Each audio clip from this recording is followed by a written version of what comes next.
on Jazz for the 12th of November. Jazz get thoroughly outplayed by Indiana. We'll dig into why it's taking place and why the Jazz don't look quite right. We'll also look at what the outside influences on the day, the ejections, and then it's the first edition of Points Gained. It's all coming up on Locked on Jazz. Bum bum bum bum bum bum bum bum bum bum bum bum bum bum bum pow.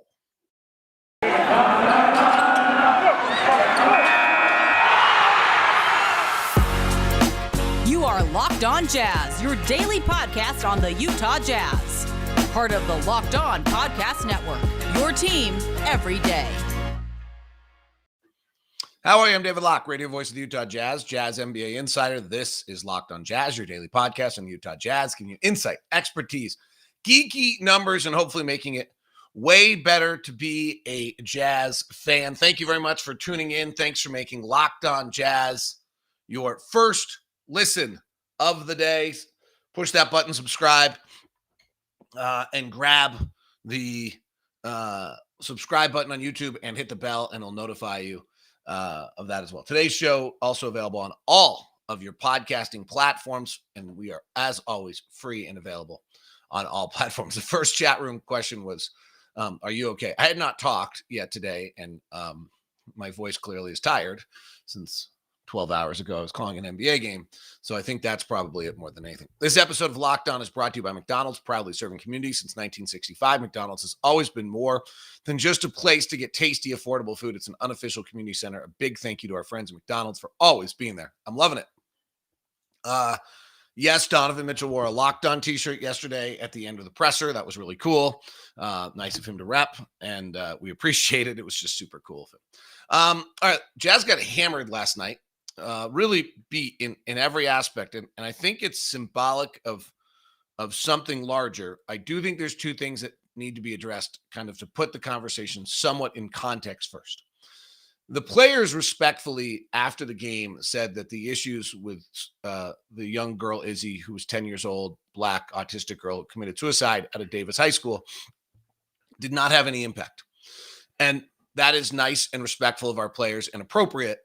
And so I'm going to take the other approach of sharing what I saw yesterday in person, which is Donovan and Joe both go through, all of shoot around knowing that post game that this is what they're going to talk about. So this is clearly talked about well before the day starts, and maybe the day before, but probably, well before the day starts, it's now discussed. Hey, by the way, afterwards, you're going to talk to the media and da-da-da. So that is a blatant distraction throughout shoot around because there's something more important to talk about.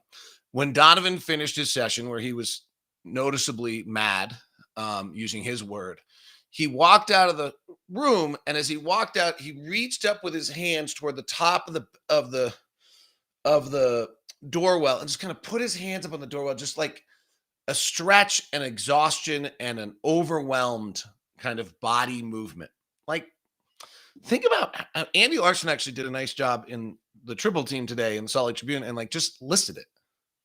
It's incessant. It's incessant and never ending for us right now in our community. And Donovan has been the one who's been the spokesperson each and every time.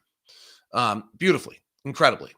For Joe, the fear and the emotions were incredible. And for most of us, myself, I'm speaking of, and probably most of you, I don't think any of us can quite understand what living in a community where a black kid who's 10 years old commits suicide because they were bullied is like. And I'm not sure we can really, unless you, again, are one of the few, know what it's like to be a parent of a 6-year-old autistic kid, where you're talking about what happens if your kid goes to school and gets bullied and the kids aren't nice, and then have it happen 12 miles from downtown. So the idea that didn't have an impact on how they played last night is foolhardy. And it's not just Donovan and it's not just Joe. It's all of them. They all talk about it. Many of them are black men, so it impacts all of them. And they talk about it all the time, and it's there. And it just, if you watch them play last night, their execution was terrible. They were grumpy and yelling at the officials on every play. It was ridiculous. When you're that far out of whack, there's something going on. So they weren't good last night, and that they were distracted. It doesn't take away that they weren't good, and we'll dig into that. Second thing is on the ejections. Rudy was smart. I mean, it was silly. Rudy kind of like Rudy's post game a little bit about it. Rudy was smart. He didn't throw a punch. He didn't do something horrendous, but he stood up for himself when the guy came back and got him. Like Rudy pulled him down. Correct. Should have been a foul. Miles Turner ran and bumped him. Correct. Should have been a foul. Rudy reacted. Okay. Tip of the hat to the security guys in that corner that were not affiliated with the team. I think we're just affiliated with the arena because that was incredible how fast they got there and did their job.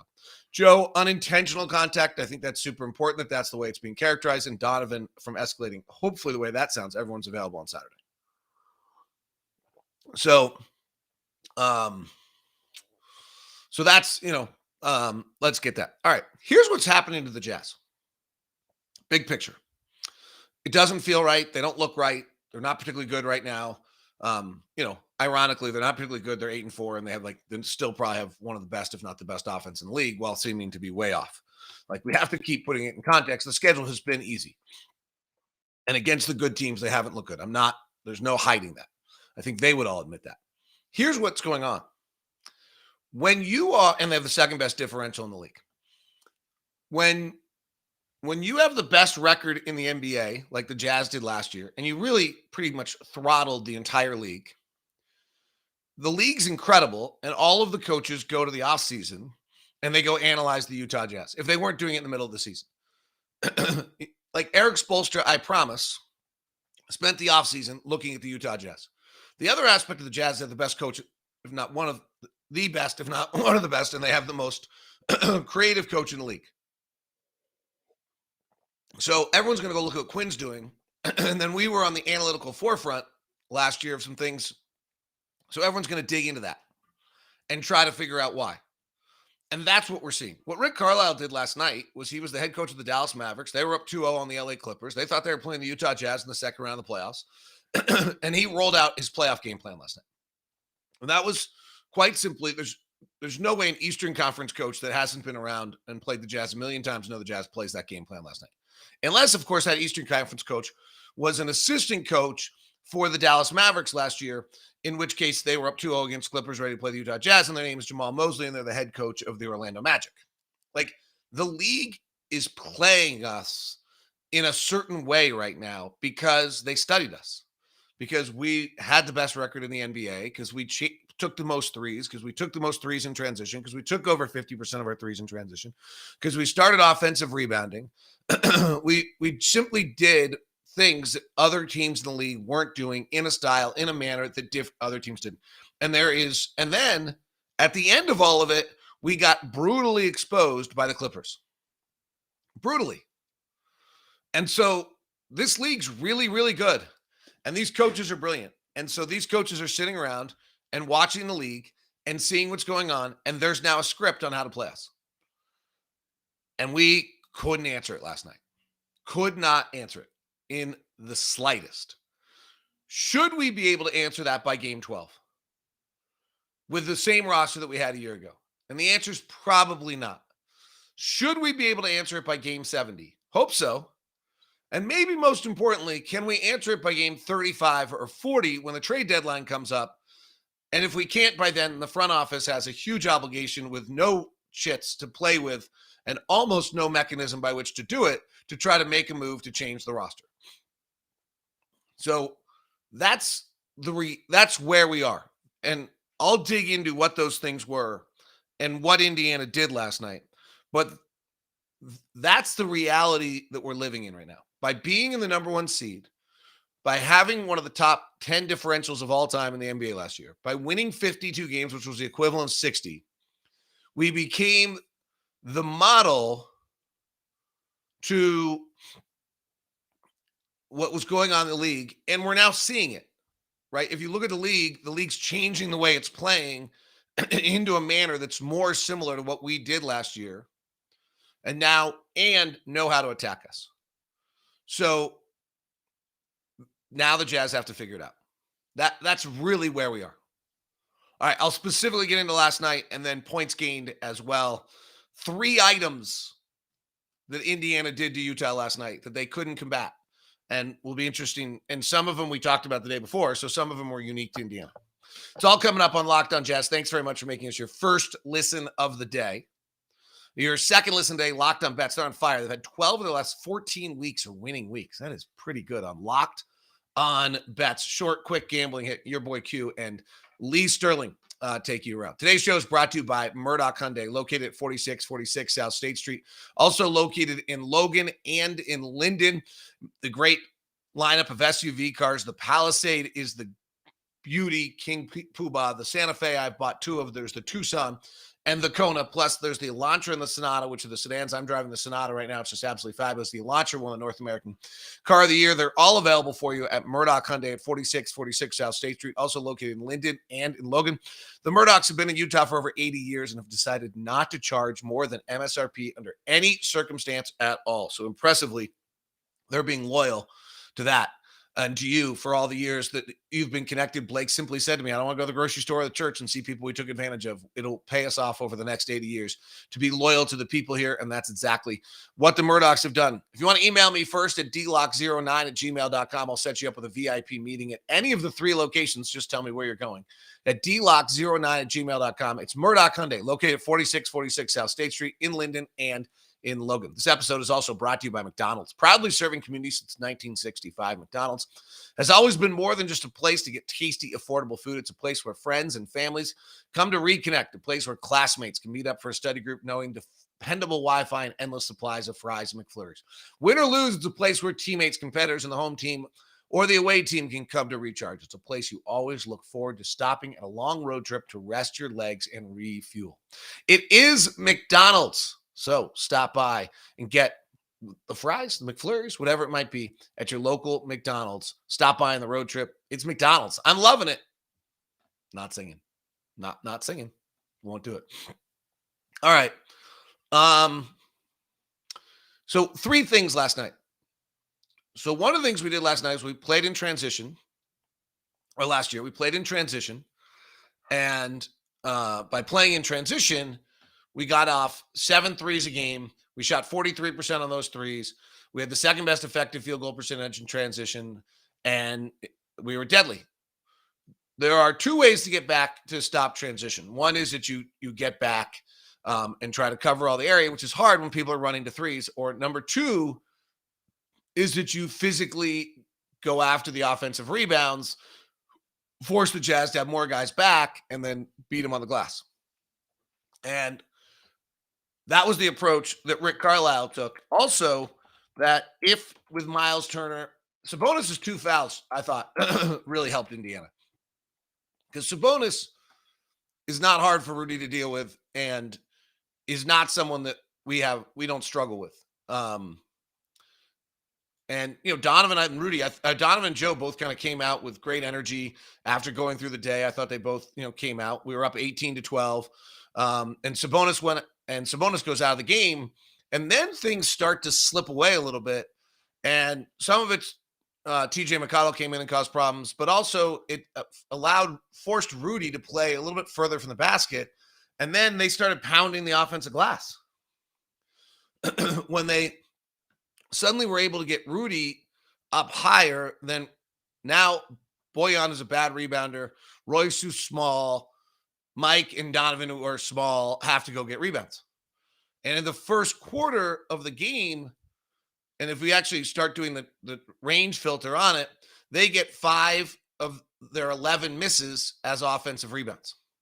And I think if we kind of look at the moment in which Sabonis gets his second foul and leaves the game, it's actually more severe.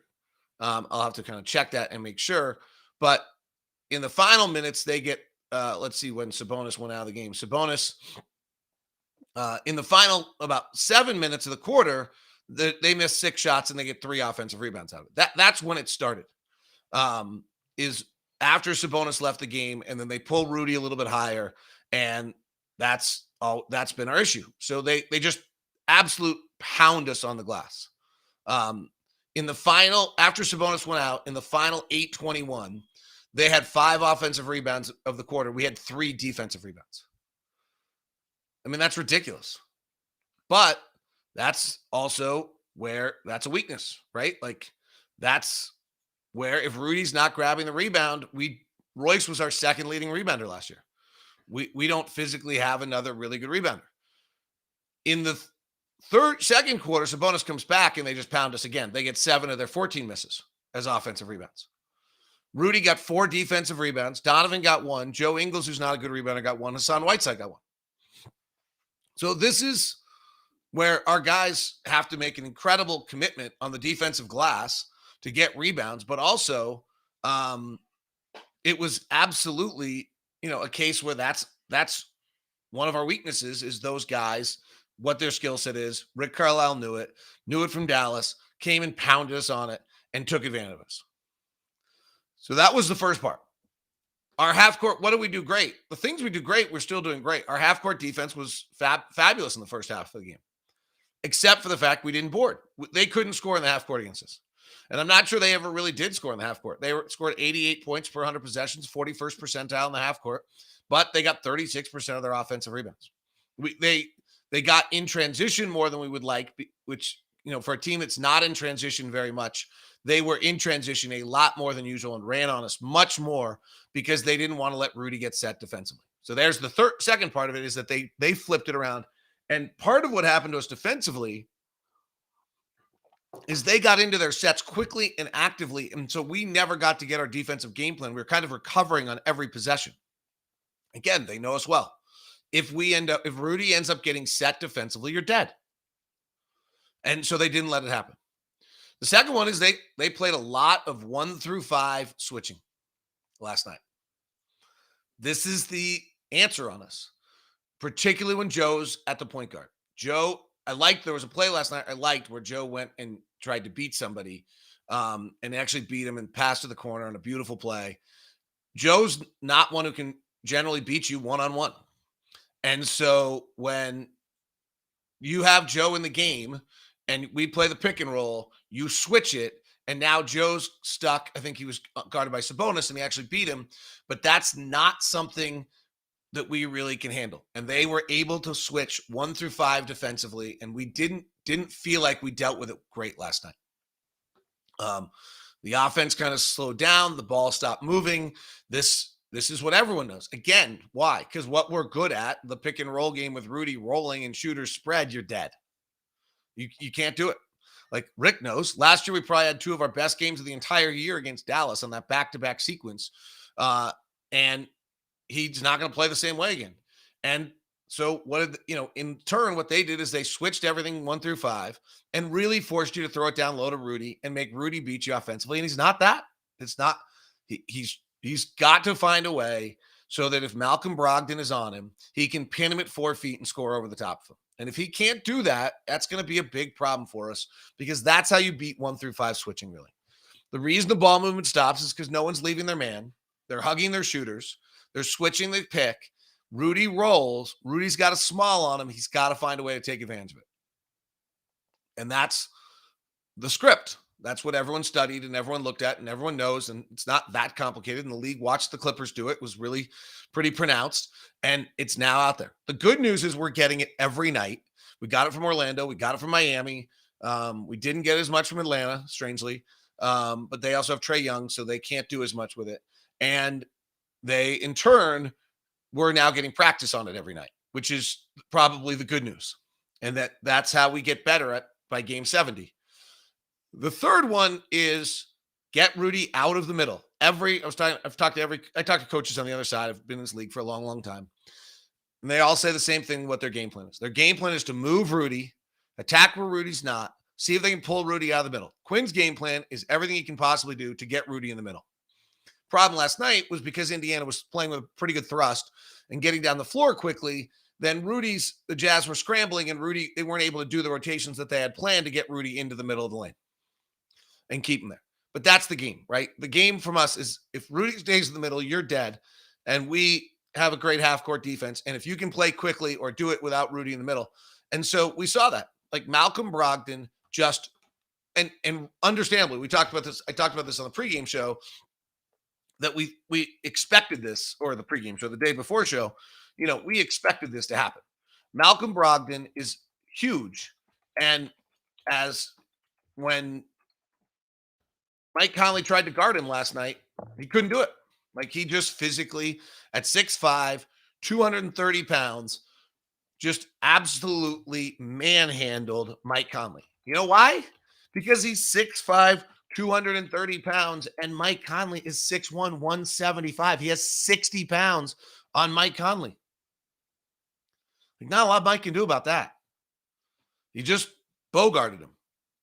So we switched Royce to him eventually, and Miles Turner pulled. And probably the biggest sequence of the game where we talk about the game very differently is that Miles Turner hit 3 threes. So also the Jazz three-point shooting, we had another bad night, 9 of 32. With everyone switching as much as the shots can't be quite the same.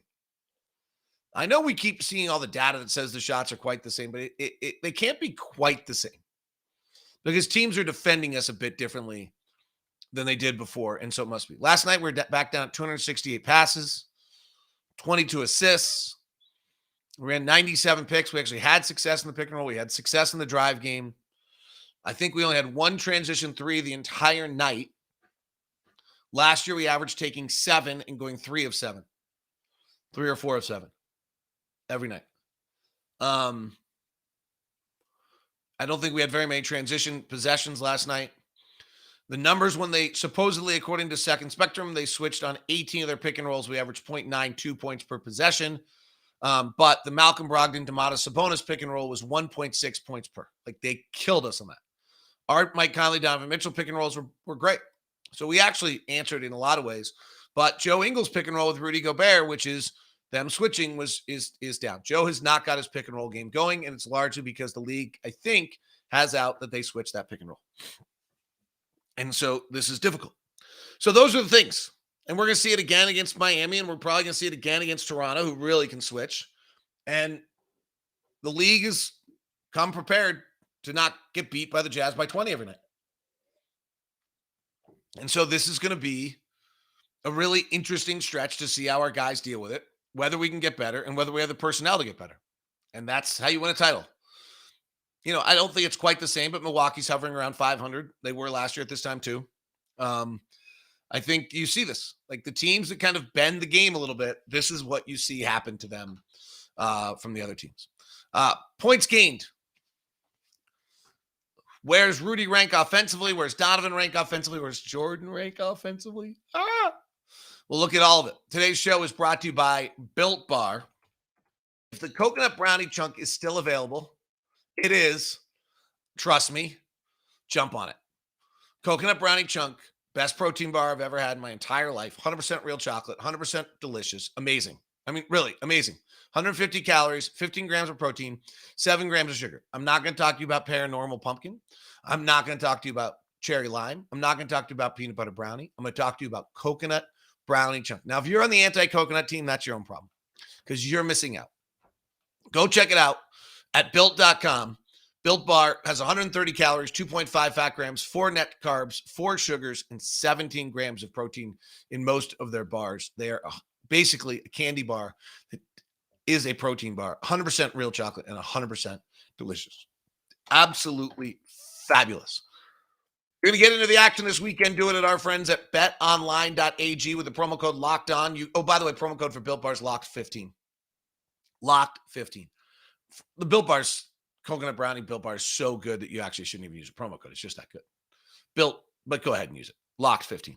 BetOnline.ag is the place to get into all the action this weekend if you want to get rolling. Denver is a 2.5-point favorite over the Philadelphia Eagles. The Raiders are a 2.5-point dog to the Kansas City Chiefs on the late Sunday night game as the big week of the NFL is going on for you. On the NBA end of things, you can jump aboard with all the fun action. You actually play the European games as well. It's all at betonline.ag. Promo code Locked On will get you a 50% welcome bonus. Some good ones tonight.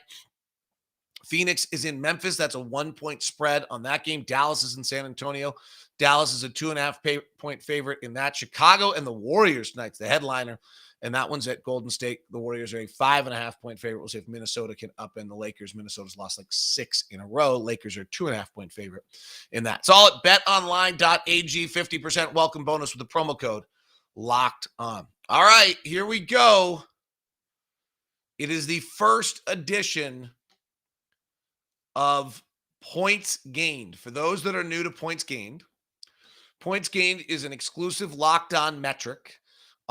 Judges offensive performance, looks at a player's efficiency compared to an average possession in the NBA, and then how many possessions they use in a night. So it values high possession usage, but efficient use of the possessions, and looks at if you use 20 scoring opportunities in a night or 10, what do you do compared to if the average players in the league combine to use those possessions, singular, multiple, whatever?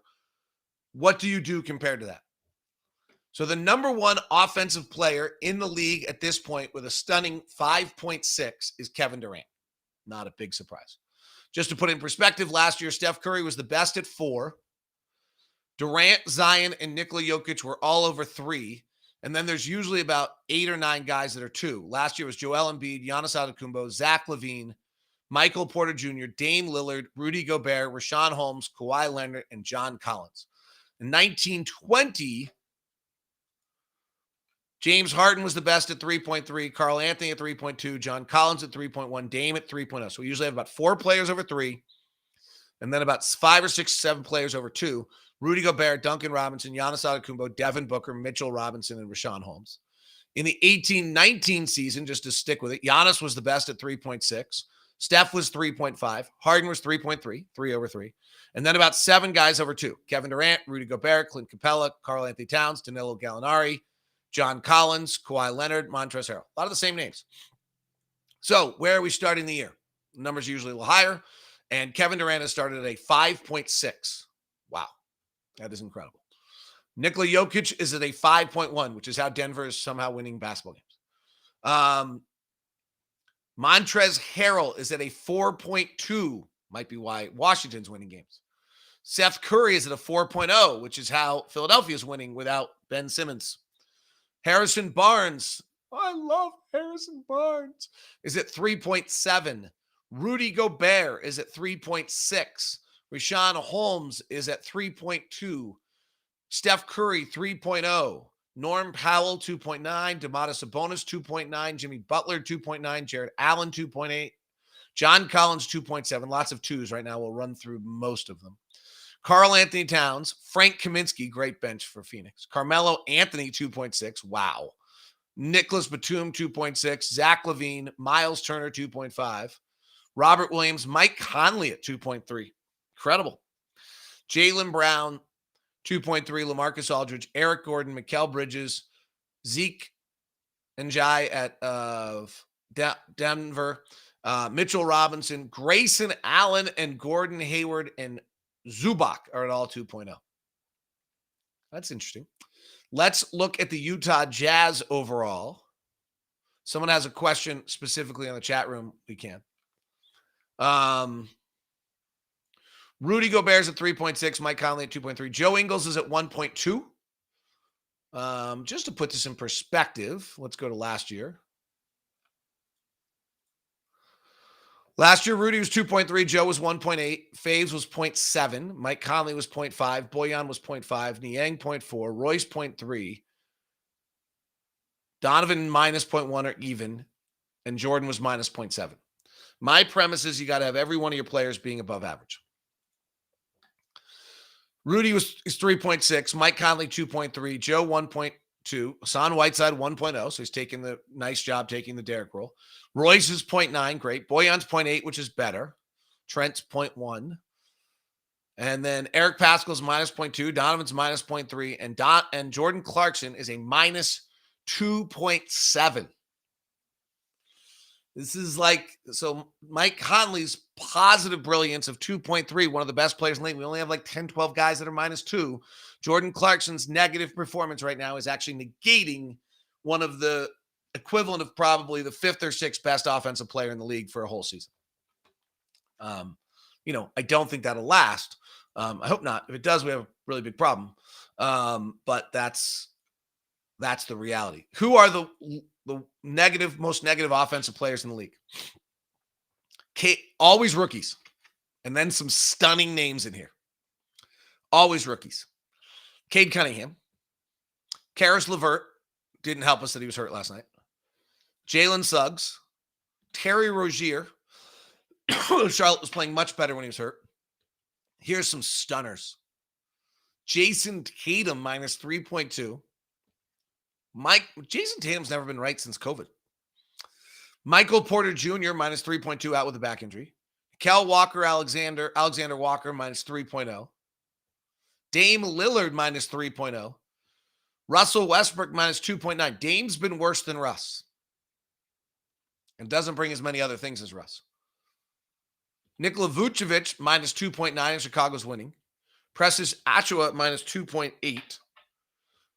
Jordan Clarkson minus 2.7. Serge Ibaka minus 2.7. De'Aaron Fox minus 2.7, which we kind of knew. Bradley Beal minus 2.6, and they're winning. Sadiq Bey in Detroit minus 2.5. Eric Bledsoe for the Clippers minus 2.4. Jalen Green, rookie, minus 2.3. Kira Lewis basically getting his first chance to play, minus 2.3. Josh Giddey minus 2.3. Not Theo Maledon minus 2.3. None of these are surprising. And that is it on the minus twos. Marcus Smart's a minus 1.9. All right, that is your points gained. Big takeaways that Jordan Clarkson is not shooting well. We knew that. The best players are the best, and some of the marquee names are not shooting the ball well or very efficient right now. It's pretty interesting. We'll keep an eye on what it means and what's going on with it. That is Locked On Jazz today. Have a great weekend. We'll be back with you after the Miami game with post